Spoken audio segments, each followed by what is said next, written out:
Welcome to Luca and Miguel. Enjoy the video. In this video, I will explain how to make cotton candy sugar.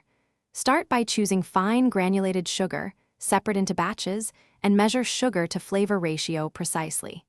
Heat gently if using color or flavor, but avoid melting into caramel. Use powdered food coloring or flavor oils sparingly to prevent clumping. Test a small batch before serving to adjust texture and sweetness. Measure ingredients accurately and organize your workstation before you begin to keep the process smooth and safe. Choose powdered coloring to avoid added moisture and use a tiny amount of flavor oil to prevent sogginess. A dedicated grinder or clean mortar helps create superfine sugar quickly. Work in small batches to maintain control and cool sugar completely before storing to keep fibers light. Begin by pulsing sugar into a superfine powder and sift to remove larger grains that can tear floss.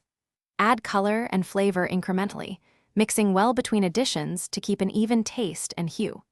If using oils, use a toothpick drop method to avoid lumps. Always work in dry conditions and cool your sugar fully before using to ensure consistent, airy cotton candy strands. Thanks for watching and please subscribe. It's the best investment you'll ever make.